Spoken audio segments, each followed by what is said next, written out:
Hello అండి, అందరూ ఎలా ఉన్నారు? నేనైతే ఈరోజు నా డేలో ఒక రోజు మీతో పంచుకుంటున్నాను. ఈ రోజు అయితే మా అత్తగారు వాళ్ళ ఊరు నుంచి అయితే మా ఇంటికి వచ్చారు. వస్తూ ఏమేమి తీసుకొచ్చారో కూడా కొన్ని వీడియోలో చూపిస్తాను. మా అత్తగారికి ఉదయమే టీ తాగే అలవాటు ఉంది. అందుకని మా అత్తగారికి అలాగే మా వారికి ఇద్దరికి టీ చేశాను.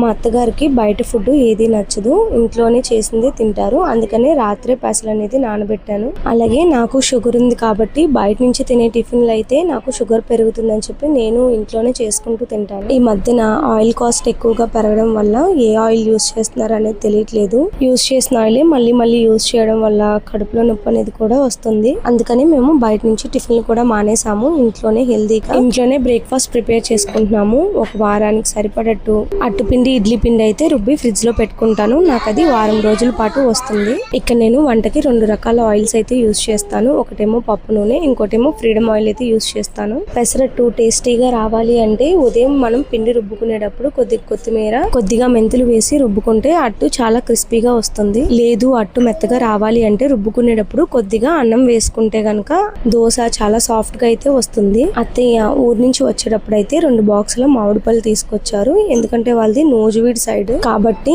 అక్కడ మామిడికాయలు అయితే చాలా బాగుంటాయి. ఆల్రెడీ ఇంతకు ముందు నూజివీడు రసాలు పంపించారు, అవి అయిపోయినాయి. ఇప్పుడు ఇవి 2వ బాక్స్ అన్నమాట. మావయ్యకి హెల్త్ బాగోపోయినా మేము తింటామని చెప్పి వెళ్ళి కాయలు అయితే తీసుకొచ్చారు. అందుకే ఇవి తొందరగా పాడైపోతాయని ఇవి ఇవ్వడం కోసం అయితే మా అత్తగారు వచ్చారు. బాక్స్ ఓపెన్ చేస్తుంటేనే అసలు చాలా మంచి స్మెల్ అయితే వస్తుంది. అత్తయ్య వాళ్ళకి ఊర్లో మునగాకు చెట్టు అయితే ఉంది. ఆవిడ వచ్చిన ప్రతిసారి మునక్కాయలు అయితే తీసుకొస్తారు. ఈసారి నేను ఈ మునగాకును అయితే తెప్పించుకున్నాను. ఎందుకంటే దీనిలో ఉండే హెల్త్ బెనిఫిట్స్ అయితే చాలా ఉన్నాయి. వీటిని ఎండలో పెట్టి ఆరబెట్టుకుంటున్నాను. ఇవి ఏ రెసిపీలో యూజ్ చేస్తాను నెక్స్ట్ వీడియోస్ లో కూడా చూపిస్తాను. ఇక్కడ మేము తీసుకున్న కూరగాయలన్నీ ఆర్గానిక్ గా పండించినవి. ఇక్కడ బయట మాకు తెలిసిన వాళ్ళు అమ్మితే మేము తీసుకున్నాము. మేము ఇదివరకు బీరకాయలు సరిగ్గా తినేవాళ్ళం కాదు, కానీ ఇప్పుడు వీళ్ళ దగ్గర తీసుకున్న కాడి నుంచి లేత బీరకాయలు వండుకుంటున్నప్పటి నుంచి కూర చాలా టేస్టీగా ఉంటుంది. అందుకనే వారంలో 2 సార్లైనా బీరకాయలు తీసుకుంటాము. బీరకాయల నుంచి వచ్చిన ఈ తొక్కును కూడా పడేయకుండా పచ్చడి చేసుకుంటే అన్నంలోకైనా లేదు టిఫిన్ లోకైనా చాలా రుచిగా ఉంటాయి. అందులో వంట నూనె కూడా రేటు బాగా పెరిగిపోయింది. అప్పుడప్పుడు ఇలాంటి ఇగురు కూరలు చేసుకోవడం వల్ల కూడా మనం నూనె వాడకాన్ని కాస్త తగ్గించుకోవచ్చు.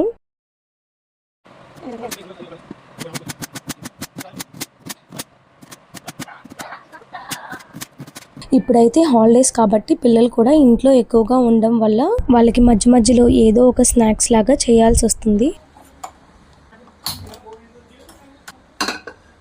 ఇక్కడ నేను వంటల్లో కూడా నువ్వుల నూనె యూస్ చేస్తున్నాను. ఎందుకంటే డెలివరీ అయిన తర్వాత నుంచి నేను ఎక్కువగా ఈ నువ్వుల నూనె కూరల్లోకి ఎక్కువగా వాడడం అలవాటు చేసుకున్నాను. అదే హెల్త్కి మంచిది అనిపించింది. ఇందాక తొక్కు తీసుకున్న బీరకాయలను కూడా నీళ్ళల్లో వేసుకొని కొద్దిగా పసుపు అలాగే ఉప్పు వేసి బాగా వాష్ చేసుకుంటున్నాను. పైన కొద్దిగా దుమ్ము అలాంటివి ఏమైనా ఉన్నా కూడా ఇలా వాష్ చేసుకోవడం వల్ల మొత్తం పూర్తిగా పోతాయని ఒకసారి వాష్ చేసుకుంటున్నాను. మా ఇంట్లో వాడే పసుపు లేదా కారం అలాంటివి ఏదైనా సరే నాకు మా అత్తగారే పంపిస్తారు. ఆవిడ పసుపు కొమ్ముల్ని తెచ్చి ఎండబెట్టి అలాగే ఎండుమిరపకాయలు కూడా తెచ్చి ఎండబెట్టి రెండింటిని ఆడిచ్చి ఆవిడే అన్ని నాకు తీసుకొచ్చి ఇస్తారు. నెక్స్ట్ వీడియోలో మా అత్తగారు మా కోసం ఏమేమి తీసుకొచ్చారు అనేది పూర్తిగా కంప్లీట్ గా వీడియో పెడతాను. ఎందుకంటే ఇది వీడియో లెంత్ ఎక్కువ అయిపోతుంది కాబట్టి. బీరకాయలు లేతగా ఉండడం వల్ల వాటర్ పోయకుండానే బీరకాయల లోపల నుంచే నీరు అనేది బయటికి రావడం వల్ల చాలా చక్కగా మగ్గిపోయాయి.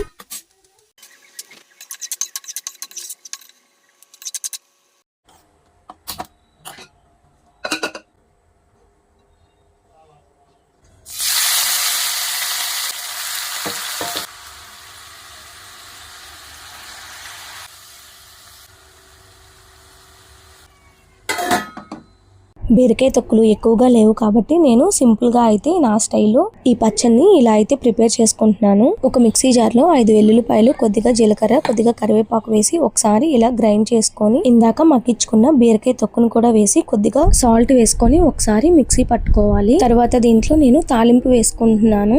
ఈ బీరకాయ తొక్కుల్ని మిక్సీలో కాకుండా రోట్లో దంచుకుంటే గనక టేస్ట్ ఇంకా బాగుంటుంది. ప్రస్తుతానికి నాకు బాబుతో కుదరదు కాబట్టి నేను ఇలా మిక్సీలో వేసుకున్నాను. పోపు వేసిన వెంటనే మనం పచ్చడిని ఇలా వేస్తే దాని ఫ్లేవర్ మారిపోతుంది. అందుకే పోపు కాస్త చల్లగా అయిన తర్వాత పచ్చడిని అందులో వేసుకుంటున్నాను. డిన్నర్ కి మా పాప పూరీను విత్ చికెన్ కర్రీ అడిగింది. సో అందుకని నేను ఈ పిజియన్ వల్ల ఎలక్ట్రికల్ డౌ మేకర్ అయితే యూస్ చేస్తున్నాను. ఇక్కడ నేను 2 కప్పుల గోధుమ పిండి, రుచికి సరిపడా ఉప్పు, అలాగే కొద్దిగా ఆయిల్ వేసుకున్నాను. నేను ఈ పిండి కలుపుకునేది యూస్ చేస్తున్న కాడి నుంచి నా పని చాలా తేలికైపోయింది. ఎందుకంటే పిండిని నేను ఈ మిక్సింగ్ బౌల్లో వేసి వేరే పని ఏదైనా చేసుకోవచ్చు. నా ఉద్దేశంలో ఇది ఆడవాళ్ళకి చాలా బాగా యూజ్ అవుతుంది. ఎందుకంటే ఒకే పని మీద ఎక్కువ టైం అనేది వేస్ట్ చేయకుండా అదే టైంకి 2 పనులు అయితే పూర్తిగా కంప్లీట్ అయిపోతాయి. ఇది వాడడం కూడా చాలా సులువు. పిండి కూడా 10 నిమిషాల్లో రెడీ అయిపోతుంది. ఇక్కడ పిండి అంతా ఒకసారి కలిసిన తర్వాత నేను కొద్దిగా వాటర్ వేసుకొని లిడ్ క్లోజ్ చేసుకున్నాను. ఇక్కడ పైన ఇచ్చిన క్యాప్ ని ఓపెన్ చేసుకొని మనకి వాటర్ ఎంత కావాలో పైనుంచి ఇలా పోసుకోవచ్చు.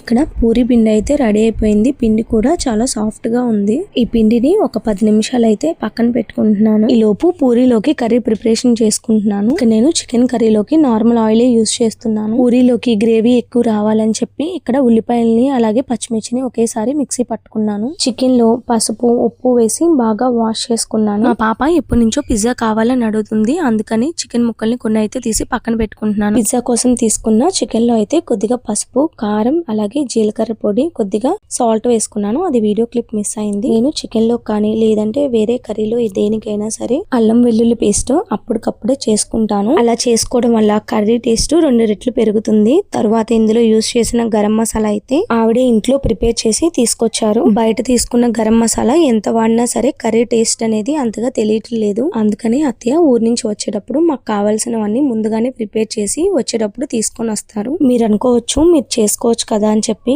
నాకు పాపతో అలాగే బాబుతో టైం అనేది సెట్ అవ్వట్లేదు. అందుకనే అత్తయ్య ఇంట్లో ప్రిపేర్ చేసి తీసుకొని వస్తారు. మేము ఇంట్లో పూరీలు చాలా తక్కువగా వేసుకుంటాము. ఎందుకంటే ఎక్కువగా డీప్ ఫ్రై ఐటమ్స్ తినకూడదని చెప్పి చాలా తక్కువగా చేసుకుంటాము. ఇదే కాదు, ఇంకా ఫ్యూచర్ వ్లాగ్స్ లో మేము హెల్దీగా ఏ ఫుడ్ అయితే తీసుకుంటున్నామో ప్రతి ఒక్కటి నేను వీడియో చేసి అయితే పెడతాను. అండ్ ఏ ఫుడ్ తింటే ఎక్కువగా షుగర్ పెరగదో మేము ఆ ఫుడ్డే తీసుకుంటాము. ఇక్కడ మా కర్రీ ప్రిపరేషన్ అయిపోయింది. అలాగే పూరీలు కూడా రెడీ అయిపోయాయి. నైట్ టైం చికెన్ తింటున్నాను కాబట్టి ఒక గ్లాస్ మజ్జిగ అయితే నేను కంపల్సరీగా తీసుకుంటాను. ఇది ఇవాల్టి మా డిన్నర్ అయితే. నెక్స్ట్ నేను పడుకునే ముందు స్ప్రౌట్స్ కోసం రాగులను అయితే నానబెట్టుకుంటున్నాను. ఈ రాగుల్లో చాలా దుమ్ము ఉంటుంది. ఒక 4-5 సార్లు వాష్ చేసుకుంటే గానీ దుమ్ము అనేది పోదు. సో ఇది ఇవాల్టి నా రోజు. మీకు ఎలా అనిపించిందో కామెంట్ చేయండి. అండ్ వీడియో నచ్చితే లైక్ చేసి మన ఛానల్ ని సబ్స్క్రైబ్ చేయడం మర్చిపోమాకండి. చూసారా, రాగుల్ని ఒక 5 సార్లు వాష్ చేస్తే గానీ దానిలో ఉన్న మురికంతా పోలేదు. నెక్స్ట్ వీడియోస్ లో వీటిని ఎలా స్ప్రౌట్స్ చేసుకున్నాను, వీటిని ఎలా పిండి చేసుకున్నాను అనేది కూడా కంప్లీట్ వీడియో పెడతాను.